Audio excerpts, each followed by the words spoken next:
Civils అంటే 2 సార్లు fail అయ్యాను కదా, అదొక క్రష్ ఉండిపోయిందండి. ఏమైనా దీని సంగతి చూడాలి అంటే పిచ్చెక్కినట్టు చదివాను సార్ అది. అప్పుడు మాత్రం it's really mad mad mad mad world లాగా 18 అవర్స్ చదివాడు సార్. ఉమ్, ఇద్దరు పిల్లలు అప్పటికి, ఉమ్. ఇద్దరు పిల్లలు, మా ఆవిడ ఎయిర్ హోస్టెస్, ఒకవైపు ఉద్యోగం చేస్తూ. ఆవిడ ఉద్యోగం చేస్తూ, నేను ఉద్యోగం చేస్తూ. ఆవిడ ఇంట్లో ఉండేది కాదు, ఆవిడ ఉద్యోగంకి వెళ్ళిపోయేది, నేను ఉద్యోగానికి వెళ్ళాను. నాకు నైట్ డ్యూటీస్ ఉండేవి. పిల్లలతో చదువుకున్నాడు, చిన్న చిన్న పిల్లలు. ఒక పిల్లని ఎక్కడ, ఒక పిల్లలు ఎక్కడ చదువుకునేవాడు. 18 అవర్స్ కష్టపడ్డారు. 18, 16 చాలా కష్టపడ్డాను సార్. ఉమ్, అది మాత్రం టఫ్ నా జీవితంలో, బాగా గుర్తు నాకు అది.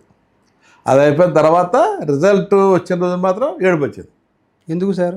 చూసాం కదా రిజల్ట్, పేరుంది. ఓ మై గాడ్, అచీవ్ చేశాను, అయితే సాధించాను అనమాట. Oh that is what great. ఎంత వచ్చింది సార్ ర్యాంక్ అప్పుడు? ర్యాంక్ బాగా వచ్చింది సార్, 91. 91. నాకు యాక్చువల్గా ఐపీఎస్ సార్.